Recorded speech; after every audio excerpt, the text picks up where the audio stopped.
You're listening to My Evolved Life, a podcast that simplifies health and fitness and helps you maximize your life. My name is Vuna Win, and I'm the creator of the Evolution Training System. We're so lucky to be living in the information age, meaning it's easier than ever to access information and find answers to any questions you may have. But isn't it confusing when you read information that's conflicting, or worse yet, just sounds wrong?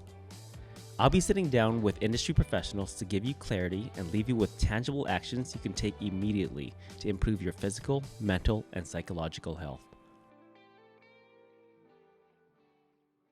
On today's episode, I had a deep conversation with Beth Davis, a yoga instructor who has taught on a global scale. She shared with us how the practice of yoga changed her life. We got into topics like the importance of connecting with your breath, getting comfortable with the discomforts of life, and the importance of finding alignment and posture. I had a lot to learn here, and I'm sure you will as well. Let's get into the show. Today's guest is Beth Davis. Beth is a very accomplished yoga teacher, having taught on a global scale. Since the beginning of her yoga journey, Beth has completed over 1,500 hours of training and now shares that knowledge through her teacher trainings, workshops, and retreats. Beth is a firm believer that you are able to do anything with the body that you're given. And today, Beth is going to share with us how the practice of yoga has changed her life. With that, I'm excited to have Beth on the show. So Beth, welcome to the show. Thank you, Vu. So, you are somebody that is very open and transparent with the fact that you found the practice of yoga at a time in your life when you were suffering from a lot of anxiety and deep depression. Mm-hmm. With mental health being something that is so top of mind nowadays for a lot of people, I think it is so important for people of influence like yourself to speak about their stories. So with that, are you willing to share some of your story? Yeah, of course. Yeah. I'd been through a significant amount of trauma in my life and had searched different venues of healing, such as, say, a psychologist, and just hadn't found what was really working to get me to move through some of the concerns that I was having. I was working a very high pressure, high sales type job. I had been in a very emotionally abusive relationship and really just got hit by the anxiety, the depression, a lot of suicidal thoughts, and found the practice of yoga. Just, someone invited me one day to a hot yoga class, and I thought, yeah, that's something I'd really like to try.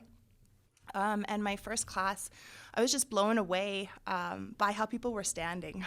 I found it hard to even stay standing in the room. It was so difficult. The struggle was unreal and like something I had never done before. And that was the hooker for me. Like, how are 30 people in this room not only standing, but breathing and moving through all of these different, really difficult positions? And that just intrigued me. I started chasing the answer at that point, and I'm still chasing the answer. So it inspired in me, I guess, the dream that maybe I could be happy, that there was a possibility I could be happy in my life. And I started to find that happiness through yoga. I think the happiness really came through the ability to spend time being present. Right. And that's where most of us, I think, struggles. We spend the majority of our lives in the past or in the future, where we hold zero power. All of our power is in the present moment. So let me ask you, Yeah. This is something that I find we say a lot nowadays, the importance of being present. Yeah. To Beth, Yeah. what does being present mean? What does that look like? Being present means connected to your breath. For me, your mind is so powerful. It can travel to Hawaii in a split second, or to 10 years back to something very traumatic that happened to you. But your physical body, your breath, has no choice but to be in the present moment. So anytime we can work on bringing our physical, our mental bodies in connection with our breath, and choosing each breath that we take, then we are connected to the present moment. And I believe also connected to our unlimited potential power, which lies within our breath, controlling our breathing, controlling the prana, the energy that surrounds us. When you say our potential, this is going to be a hard question. What is our potential? I think it's unlimited potential, power, like anything that you could possibly want to achieve physically, mentally, emotionally. I think that if you can imagine it, you've entered the workshop of creation, and now you're touching into your spirit. And once you're in touch with creation, your spirit, then anything becomes possible. Yeah. Let's take that, exactly what you said right there. We have unlimited potential.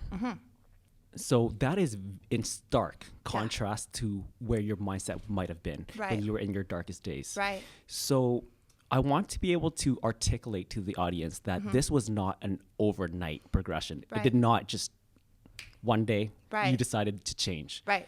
What did that progression look like from the days where you had suicidal thoughts to today where you believe that we each have in ourselves to be whatever we want to be? Yeah. I guess that for not just myself, but I would say probably 90% of the world, including India, most people come to the practice of yoga through the practice of asana, or the physical postures are the first entrance, the first step into the world of yoga. And then from physical postures, typically people move into breath control, which we just touched on, and then concentration of the mind, and then moving into meditation. But it's very rare that you would see someone, say, sitting on a street corner in a meditative pose, meditating. You'd think, oh, that's really what I want to get into. But people are drawn into seeing someone do a physical posture and thinking, wow, that's interesting. I wonder if I could do that. So it is just the way the majority of the world comes into the practice. And I think most people start by thinking of it just as stretching and flexibility. Very quickly, though, you do realize that there's a goal of balance kind of underlying everything. And the first thing that kind of has to go out the window is the belief that it's just about stretching or flexibility. It's just as much about strength as it is about flexibility. And once you start trying to balance those two forces in the body, I think that at that point it starts to move into the breath for a lot of people. But yeah, there's many layers. I've been seriously practicing for about 13 years now. And in the beginning, it was just the hardest physical thing I'd ever done in my life. Yeah. And doing that made everything else in my life feel easy, right? You know the thing about yoga that I don't necessarily love is that when we think yoga, or at least the way that yoga is portrayed is, you have these young 20-year-old women in amazing shape wearing Lululemons. Now, I feel like you're the appropriate person to ask this, having taught at a global scale, having taught, I'm sure, thousands of people. Who is yoga for? Everybody, absolutely everybody. There's 7 billion people, more than that now, I guess, in the world, and I would like to see 7 billion people doing yoga, which means there probably is 7 billion different types of yoga.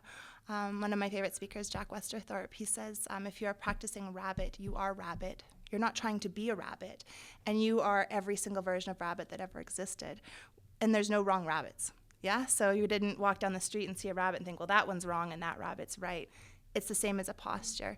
So it's getting that understanding that every single asana we practice is right, and the benefit is coming from the practice itself, not from the execution of the perfect posture or the perfect breath.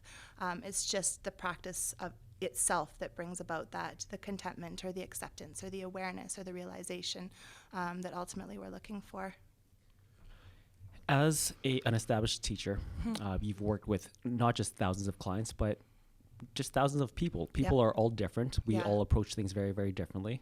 Now, meditation is a concept that it's becoming popular. People are talking about meditation a lot.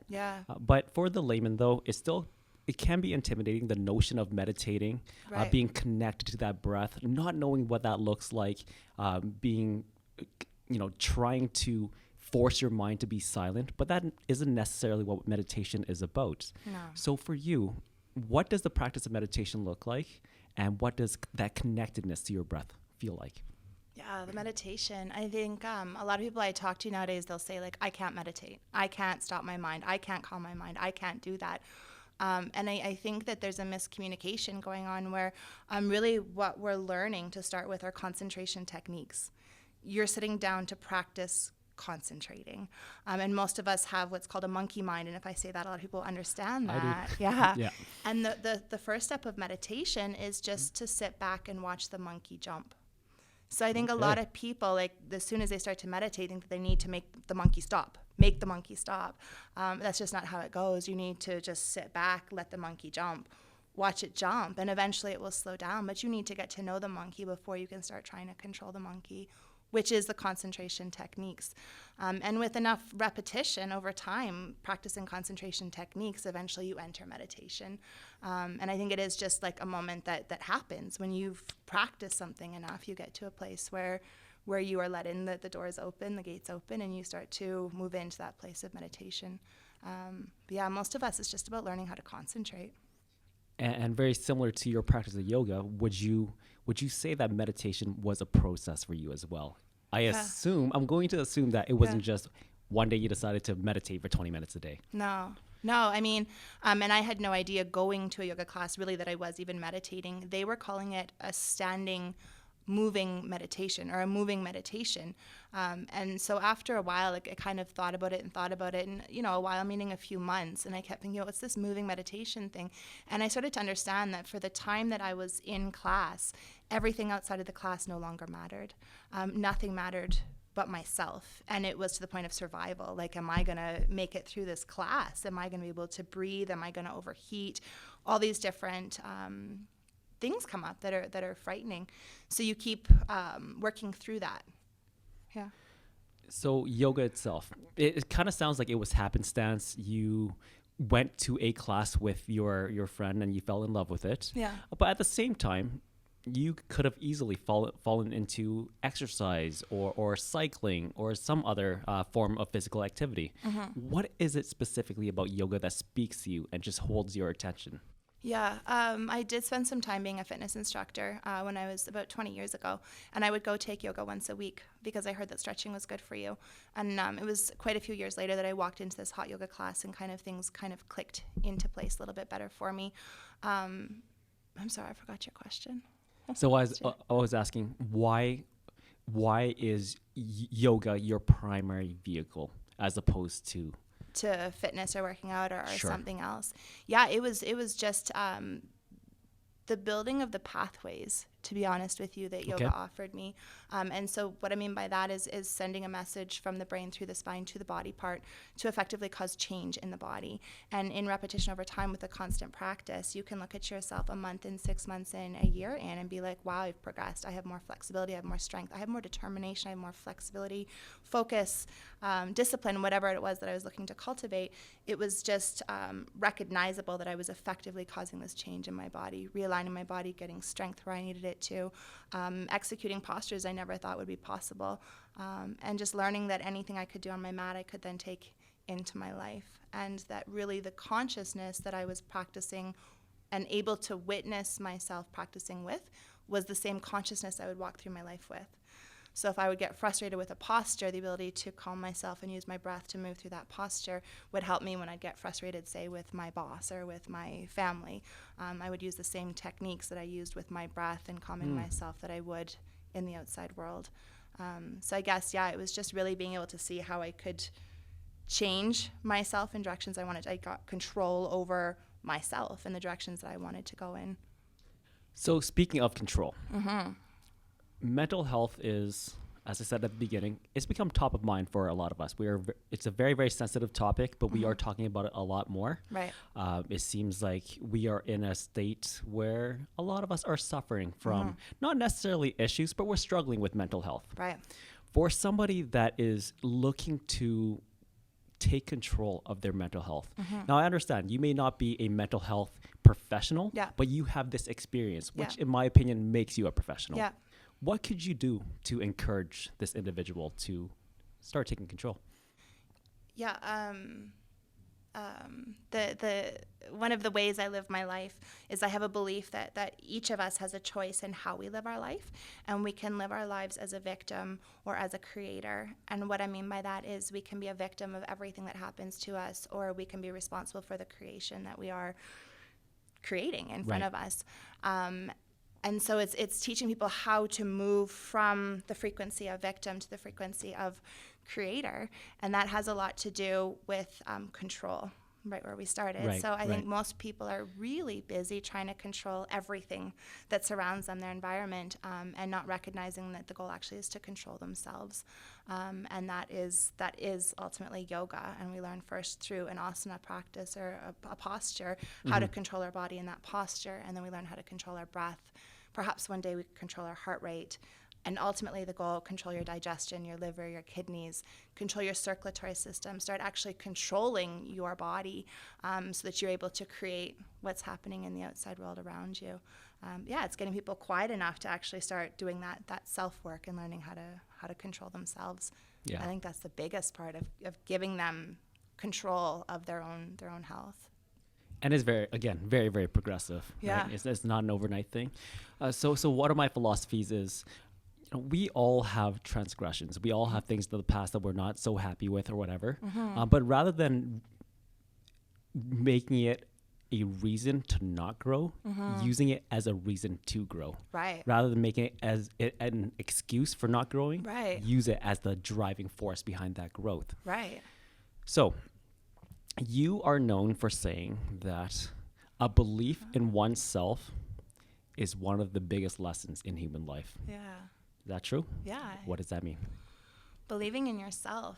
I guess that comes back to faith for me. And I guess I'm pretty clear with people that in yoga we don't require any faith. Faith is blind belief. In yoga, we essentially are practicing different rituals that allow any human to decide if they believe in the knowledge that came to them through that practice. And so I guess that's what I look to give back to people is if they when you practice any form of yoga, getting into controlling yourself. And if you can control yourself, then you start to actually believe in yourself, not have faith in yourself, but you actually believe in your abilities because you've proven it to yourself. Scientifically, you've done this exercise 5 times, and now you know that that's possible. It's not information anymore. Now it's knowledge. It's inside of your body. You've achieved it. And I think that once people believe in themselves, now they can tap into that unlimited potential power. So relating that to yoga, having done a lot of yoga myself, I know that yoga is a lot more difficult and challenging that you may be led to believe outside looking in. Yeah. But there are times as well where I've heard that yoga is just too difficult for me. It's not for me. I don't bend that way. I don't stretch that way. Right. What are the words that you would use, or how would you encourage them to give it a shot? Give it a shot. Like I said, there's 7 billion people, more than that, on this planet, and I would hope that there's 7 billion teachers with 7 billion different types of yoga.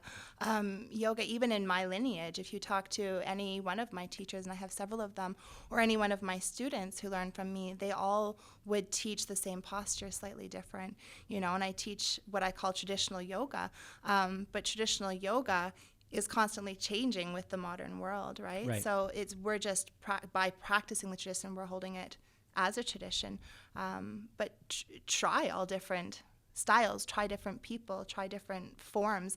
I mean, there's yoga nidra, which is yoga sleep. Some people might be into that. I like the hot yoga where it's like a marathon for 90 minutes and you're pushed right to your edge. So there's just such a wide variety of what's available these days in yoga. Yoga essentially means union, to bind or to bond. So at any point, if you are in union or creating a connection, you're practicing yoga.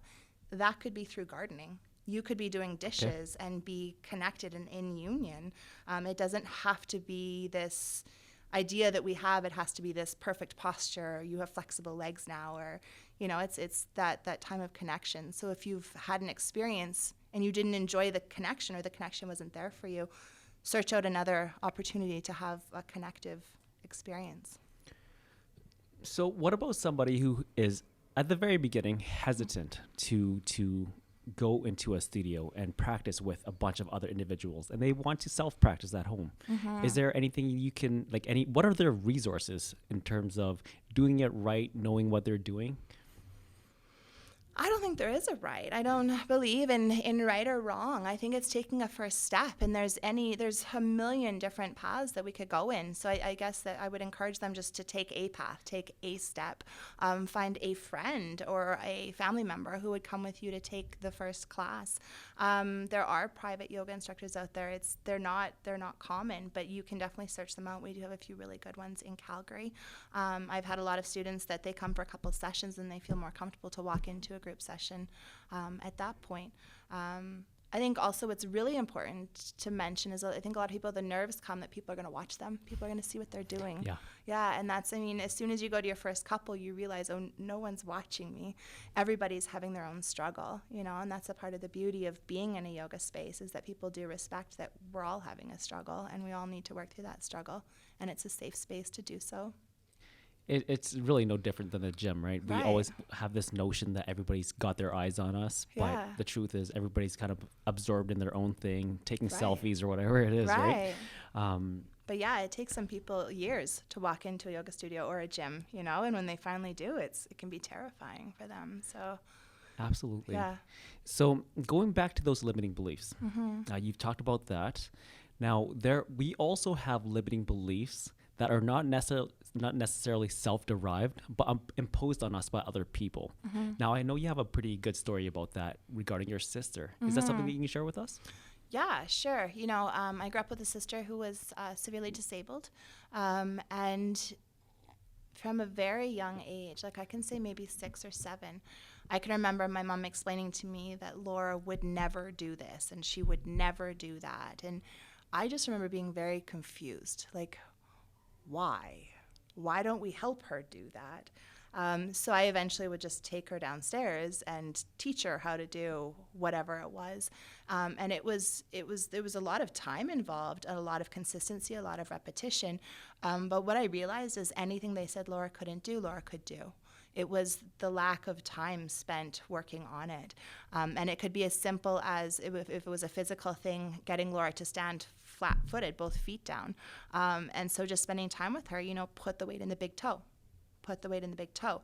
And the repetition of that instruction, which I later found out was a mantra, controlling the mind in order to create a new pathway in the body, would literally start to physically create a new pathway until she could start to stand with both feet flat. So I would say before 10, I recognized the potential of what I believe to be any human. Because if my sister could do it, then anybody could do it. Right. Because it was her, everybody said that couldn't do it. So if everybody Right. else could do everything, well, then you all really can do everything. And that's just, I didn't realize that was yoga at the time. But now it is my teaching. It is what I teach, is how to essentially control the mind and send messages through the spine to the body part in order to effectively cause change in the body. And then learn through your body, through the subtle existence, what's true in the gross, in the greater world. So I dare say that your sister may not have made that progress, Right. short of finding somebody like you, Right. or just somebody who cared enough to Right. help them make that change. Right. So with that, Yeah. how much emphasis do you place on having a good support system as part of your, I guess, growth and success? Yeah. It's everything. If you cannot gain the trust of somebody that you're working with, then you cannot help facilitate change for them. It's like I said, I think it's everything. It's absolutely necessary. A lot of success as well, though, is in understanding yourself, knowing yourself, a self-awareness, if you will. Right. So self-awareness is, or having self-awareness Yeah. is a gateway to change. Yeah. What do you mean when you say that? All right. So I guess what I speak a lot while I'm teaching is we practice. I run what's called Posture Club, is the name of my business, and we practice postures. Posture is a translation from a Sanskrit word, asana. Asana means posture, and at some point in the sutras, 2.46, Patanjali describes how we practice posture, and he says, first of all, posture, get into the posture, to the best of your ability, and then the second command is stillness. You're perfectly still. And the third command is breathing, and it's breathing with ease. In our lineage, we say it's not audible, it doesn't appear to be strained. And we hold that posture for typically 3 to 5 breaths in the lineage that I teach from. Now, the goal is in that moment of time for the student to actually witness themselves. So that posture, stillness, and breath allows them to step outside themselves and witness how they physically respond to that posture and how they are mentally responding to that posture. So it's almost like stepping outside yourself and watching the whole monkey jump. Mm-hmm. And then once you're aware of how you're responding to that posture, you can start actually changing your responses to that posture. So yeah, witnessing yourself is what leads to the ability to actually cause change, to have that awareness. And the awareness leads to the self-realization, and the goal being one day self-mastery. Posture is one of those things that I believe, inherently know is important. Mm-hmm. As kids, we're always told to sit up straight, don't arch your back. But I feel like as we age, as we become adults, we don't actually practice what we preach. Mm-hmm. A lot of us walk around with poor posture. Mm-hmm. I'm going to call you an expert on posture. Mm-hmm. You know your alignment, you know your anatomy. Mm-hmm. What are some telltale signs that you are walking around, or you are in fact walking around with less than optimal posture? The easiest exercise I give everybody, like I say, like walls don't lie. Just go stand against a wall, and you want your heels and your hips and your shoulders and your head all touching that wall, which I'd say at least 70, 80% of people can do. But even within just that exercise, they start to recognize like, wow, like I really need to like pull my chest back, or my heels start to lift off of the floor, or my hips push too far away. And those are all really kind of clues internally that you start to understand, well, why is that happening to me? And it will tell you kind of where exactly you need to correct your posture, because we do want to be stacking our joints one on top of another, and that wall will lead to that for you. That's the quickest, easiest exercise I can tell people. It takes a second. Walk over to the wall, see how your posture's doing. And then from that point, we can add on to it to start giving them really simple exercises to actually start correcting their posture against the wall, in 30 seconds once a day. Are there any pains that you might experience, or discomforts? I think all pains and discomforts are coming from a lot to do with poor posture, with how we're holding our skeletal system. I mean, it is our muscular system's job to hold our skeletal system in a position of alignment. But when most of us walk around not even understanding what alignment is, how are we actively using our muscles to actually hold that position of alignment? I think all pains and aches are a sign of some sort of postural misalignment. Even with the amount of practice that I do, I still have pains and aches, but each time I'm having a pain or an ache, I am assessing it myself. Where did that come from? Where is there weakness in my body? Where do I spend more time focusing on strengthening or gaining more flexibility, right? Typically there's a misbalance. Something needs to be strengthened, or something needs more space, a lot of space. Right. I mean, you are somebody who is very self-aware, very in tune with their bodies, and I'm certain that came with practice. Yeah.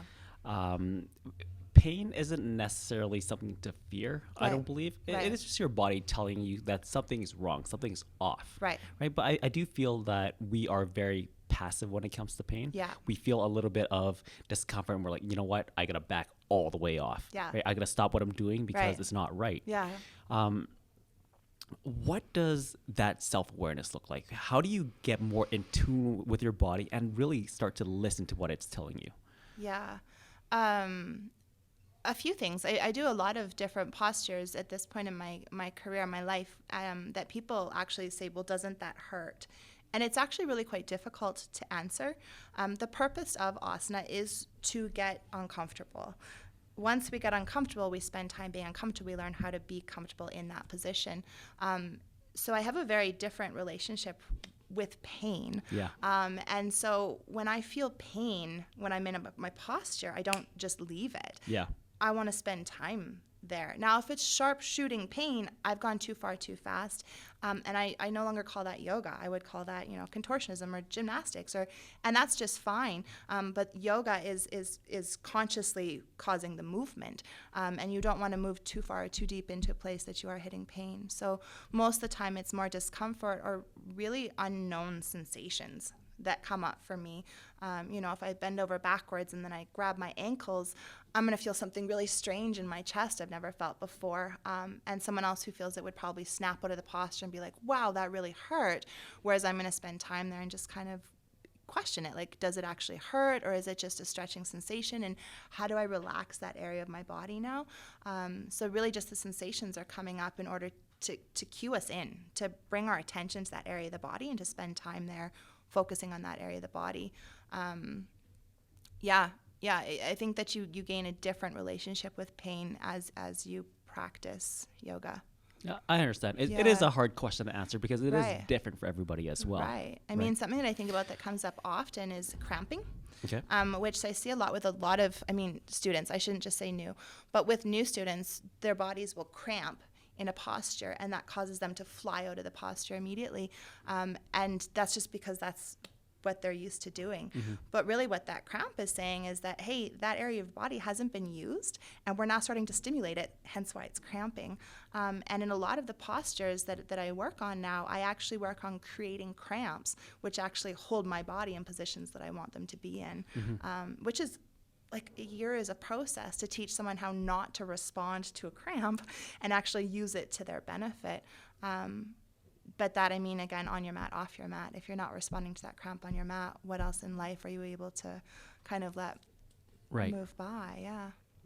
So with the practice of cueing another individual, a lot of that, especially when it's cueing them through cramps and pains, I'm sure a lot of that is auditory. You're speaking to them. Yes. So we can do this practice here. Yeah. If you're practicing at home and you are feeling that cramp, how would you cue that individual through that pain or that cramp? I would tell them just to stay and breathe. That's it. Stay and breathe with the cramp. Nothing atrocious is going to happen, right? And that's the thing for a lot of us is we snap out of it so quickly that we don't even realize nothing atrocious is even going to happen from staying there. So that's what I would encourage people to do. I find a lot of people, it's not just with cramps, but people are fearful of their bodies these days. I'll say, try this, I'm scared. How about this? I'm scared, And for me, it's like, wow, such a disconnect. Like, that's your physical body. Let's try 1% the correct way and then spend some time at 1%. And, if that felt okay tomorrow, let's try 2% in that direction. I really do want to go back to mental health. Yeah. Just again, it is a very, very important topic, and just talking to somebody that has conquered her past. Yeah. I'm sure you still have your ups and downs. Everybody does. Right. What are the mechanisms that you use today, whether it be yoga, movement, or otherwise? Yeah. What do you use to stay on top of and ahead of mental health struggles? Right. I would not say I've conquered it. Okay. I definitely got the blues with the darkness, kind of cold Calgary weather recently. It's just developing enough skills. I say it's not even willpower, it's skill power, having enough skills to be able to help yourself get out and move in a direction that actually feels better. So like I said, my dream was that I could be happy. So when I find myself slipping, I'm no longer happy. So I have different rituals that I practice in order to bring myself back to that place. And they all involve just getting my life energy moving again. Most recently, wall walking is what I've been doing, and I've been doing 20 wall walks a day. It's the movement of the spine, getting the central nervous system to start being flushed, that I find is like the number one thing for me anytime I start suffering any type of mental distortion, I guess is maybe what I'll call it, is to get my spine moving. So I've not personally heard of wall walks. Wow. Well, what are they? What are they? You know what? My teacher, Isaac Garcia, he's absolutely incredible. It was about 5 years ago that he taught me this one movement, how to walk down a wall backwards. And when I started, I could not even back bend to touch the wall. 5 years later, I now walk down the wall, put my elbows down, and grab my ankles. And it absolutely blew my mind that I'm even capable of doing something like that. The quickest way for people to find out, it's called Jedi Fight Club. And they're running a 30-day challenge on Instagram right now. And they'll give you all the instructions. And you can start at 1%. And like I said, it's one simple exercise, teaches you how to be in connection with your spine, how to regain control of your central nervous system. And you can progress over years. It's not just, this week or what you do next month. I'm 5 years into it, and there's still no ending. I won't have to give that a shot. Yeah. It sounds interesting. I will show you.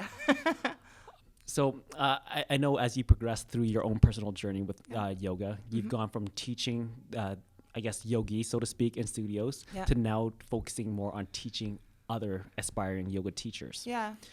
What is the difference? What do you see what is the biggest difference between what you formerly did and what you do today?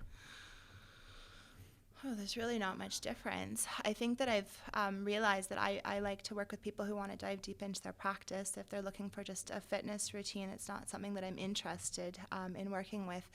So be it a teacher or a student, if you're interested in moving deeper inside of yourself, I'm happy to work with you. And that is what I used to do and what I still do. In a group type setting, it's not quite as deep because I'm sharing my energy with 30 people.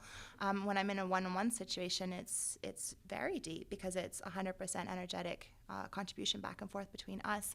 And then moving into working with teachers, the intensity increases. So as a student, you might go to class 5 times a week or practice once a day. Once you start moving into teaching, typically there's just more time, more intensity. So you might spend 10, 12 hours a day in practice, several days in a row, so that you can just dive deeper, so that you can understand more. Like anything, if you do something once or if you do it 100 times, you're going to have a deeper understanding. So I guess I'm looking at I'm enjoying moving deeper into that intensity with people who want to move there. As far as what I do, it really hasn't changed, other than I'm just looking at inspiring more people and getting the word out there, and sharing this particular style of yoga with more and more people. So training or teaching other people everything I know. The more of my knowledge I can pass on, the more knowledge hopefully I can access. Yoga is, I'd say, this is based on just my observation. I think over the past decade, it's really become a thing. Yeah. Where you have yoga studios popping up left and right. Yeah. Every other person is a yoga teacher Yeah. or an instructor, having gone through the 200-hour training course or what have you. Yeah. Given that the market is fairly saturated, what would you say are the traits of a good teacher? Wow, the traits of a good teacher. I don't know. Like, I don't know. What I do think is that the public or students should start asking questions. Okay. That's what I do think, because I don't know if what I think a good trait would be the same as what you would think a good trait would be. But what I do find is that nobody has ever once asked me for a certificate. In 10 years of teaching, nobody asked where I got it from, how many hours, what I've done, and I am overly qualified. But what I'm finding is just the general public doesn't ask the questions, So once they start asking questions, I think they'll start understanding what traits are important to them in a yoga teacher. If I'm looking for a yoga teacher for myself, the number one is trust. If I trust you, I've come to you as a teacher to find something I can't find on my own. Right. And if I can't trust you, I'm not going to be able to go to that next layer with you. In fact, I might not even be able to get as deep as I can on my own. So that to me is, for myself, number one when I select a yoga teacher. Sure. The reason I ask that is because when I look at personal trainers, for instance, it's not always the trainer that has the most knowledge that is the best trainer. Right. The best trainer might show or have the most empathy or the most environmental awareness. Right. Stuff like that. So there are a lot of traits that you don't necessarily think of. Exactly. And the reason that I think that is because when I think about yoga, I believe that there are some postures that are more complex than others. And it does take a very special individual to know how to cue a room. Yes. If you're cueing one person, that's a different thing. But if you're cueing a room, I think it requires a special, not just knowledge, but there's an extra something, and I don't know what that something is, and that's what I'm asking. For me, like the style of yoga I teach, when I teach a group class, it is call and demand, and they are simple command directions. It is bend over, pick up your foot, suck your stomach in, lift your head up, look here, do this, do that, do this. And the goal of that is that your mind turns off. They are simple instructions, and it doesn't matter who you are. You could be my sister in that room, or you could be an Olympic athlete. Those commands apply to everybody. Do this, do this, do this, do this. And through doing that in repetition, you start to understand where you are at. Where I'm at with teaching, I can have 30 people in a room. Within the first 5 minutes, I can understand where everybody's at. And the goal is to start leading those people outside of the general conversation. So as I'm leading the class, I would say, Vu, contract your quadricep more. And then somebody else, I might say, Jenna, relax your shoulders more. Yeah. So being able to send general commands that are 100% universal, with no need to think, just send the command, and then being able to speak to people outside of that and give them exactly what they need based on where they are in their practice. Okay. So to sum that up, though, what I'm really hearing is said instructor has to be extremely present. Yeah. They have to be in that room to be able to notice Yeah. 30 people doing 30 different things, right? I am practicing yoga while I teach, exactly the same as while I practice. When I practice, I am practicing asana. When I'm teaching, I am practicing mantra yoga or concentration, meditation. I am 100% connected with that room, with that energy happening in the room. Yeah, presence. Love it. We've talked a lot about pain, discomfort. Pain might not be the right word, discomforts. Yeah. So discomfort yields physical, mental, and emotional growth. Right. Why is that important? And why do we need to push our levels, like our boundaries? Right. Like I do a lot of, like I said, very, very challenging postures at this point. I will put my leg behind my head, and then I'll put it behind my shoulder, and then I'll put it underneath my armpit. And my teacher, Kim Tang, she always says, this is just an uncomfortable position. All you have to do is spend time there. In yoga, there's, either time or effort. And so when we talk about the discomfort, it's normally on the time side. You just have to spend time there. And the more time you spend there, it's no longer an uncomfortable position. So that's why when you look at me and I'm doing some really kind of mind-blowing positions, I've just spent a lot of time there, so they're no longer uncomfortable. Now, the understanding of how to spend that time, what to do while you're spending that time, will then translate from my practice on my mat into my life. So if I'm really uncomfortable with the conversation and I don't want to have it anymore, in the past I may have just ended the conversation and left, whereas now I'm able to sit there and get to the other side of it. And what I've found is that anytime I move through discomfort and get to the place of being comfortable in that place, it's always been rewarding. In the past, I would have hidden from anything uncomfortable, physical, mental, emotional, spiritual. I would have been going the other direction, whereas now I actively search for discomfort. As soon as I start to feel comfort in my life, I think, okay, so we got to push the boundaries a little bit, because that's where I find my joy. That's where I find out who I am. That's where I connect to my human potential in that moment. And the natural assumption is going to be that you're talking about yoga specifically. Right. What are some other facets of your life where you've applied this train of thought? Getting uncomfortable, like with my family. We all have one of those families. Just learning how to work with them. Different jobs, being uncomfortable with different things people are asking me to do, coming to speak on podcasts, Absolutely. Really all through my life, I feel uncomfortable. And I think that discomfort led to a very sad life because I would hide from the discomfort. Yeah. So over the course of your 10 or so years in yoga, you've taught everywhere around the world. That I'm sure has yielded a ton of great experiences. Right. What is your yoga highlight? Oh, my yoga highlight. I'm sure there are a ton, but what is the one thing? My highlight was teaching the teachers in Portugal last May. So I set off on a diploma program about 3 years ago now with Isaac Garcia, and was one of only 5 in the world to graduate.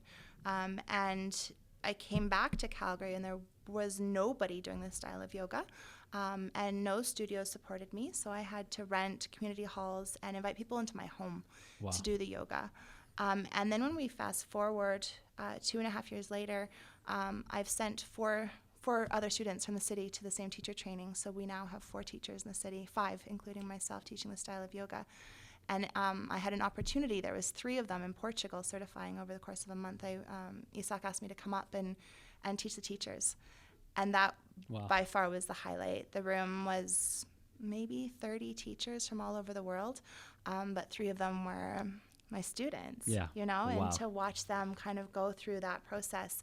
And it's when you know something so deeply that you now know you have to share it. You can no longer hold that inside of you. So to be in it was just the most powerful room that I've ever been in. Yeah, grateful for the experience. It sounds like you're just doing so much, whether it's through yoga, through your retreats, workshops, you're teaching teachers. Yeah. You've got this new initiative called Posture Club. You've Yeah. talked about it. What is next for you? What is next? Right now I'm just working on the teacher training. It's called the Unraveling. So I do run the first 6 teachers through. It's full. Starts at the end of this month and runs for 3 weeks, the intensive. They do have a mentorship throughout the whole year of 2020, so that I'll be there with them, helping them work through the challenges of trying to move through the yoga world in North America. Right. And then I will run another teacher training in October there will be another 6 spaces open. So yeah, that's my focus. Running retreats. I do have a Costa Rica yoga retreat coming up in November, mid-November. I'm running that with Giselle Marr, who is the California State Yoga Champion. So I should mention the IYSF, which is the International Yoga Sport Federation, is holding their international yoga championships in Edmonton in October of this year. So we are looking at creating a really strong Canadian team. So definitely the week in Costa Rica, not only a chance to soften, unwind, and kind of find yourself for those that want to kind of dive deep into competitive yoga or the sports side, will be accessed there as well. Are you recruiting? Who are you looking for? I'm looking for athletes, definitely for Canada. People are interested. Yeah. So what would their credentials have to be? Credentials, interest. Okay. That's kind of where it would start from. I'm happy to coach anybody who has the desire. I believe in everybody has the potential. And I think it's important to communicate that yoga competition is about the demonstration itself, not about winning. So we're not looking at competing against the person beside us. We understand that doesn't bring happiness, but we are competing against ourselves. Mm-hmm. As yogis, we are always trying to be better than we were yesterday. So this is simply an outlet for you to get a standardized start here, mm-hmm. train for 6 months, get up on stage, and try to inspire others. You know, it's pretty phenomenal experience. Yeah, I like that because especially when we talk about getting better. Yeah. With something like yoga, I think there are so many ways to be better. Right. It's not just like this one thing. Exactly. Right? Yeah. And I mean, really, it's a 3-minute routine. We choose 7 postures. We display the 4 movements of the spine. We tack a couple fun ones on top of that. So it's not like it's one posture. It would be the same as, gymnastics or swimming, or, you're having to display a whole bunch of different skill levels. And then how you're able to breathe and stay present, with an audience watching you under that type of pressure. Absolutely. Yeah. So how do we stay on top of everything that Beth is doing? All your retreats, workshops, where do we find you? Right. I think the best place is Instagram. That's where a lot of my content is right now, and that's Beth Davis Yoga. My website is postureclub.ca. Facebook, I'm on there, Beth Davis. Yeah, find me. Let me know what you're interested in. Yeah. Excellent. We'll make sure to provide all the links so they can find you. Perfect. So I want to leave you with this. Having come from, again, a place of darkness to where you are today, you've gone through a large evolution, if you will. If an individual were to be living an evolved life, mm-hmm. what does that look like to you? A present life, connected to their breath, and to their potential to create their future. Simple. Yeah. Beth, thank you so much for your time. Thank you. Hey guys, thanks for watching. If you enjoyed this video, I'd recommend that you subscribe to our channel at Evolution VN, and you can do so below. Each week, we'll be releasing a new information-packed interview, which will simplify your health and fitness and help you maximize your life. So, subscribe below to be notified whenever a new video is released. Until then, live an evolved life.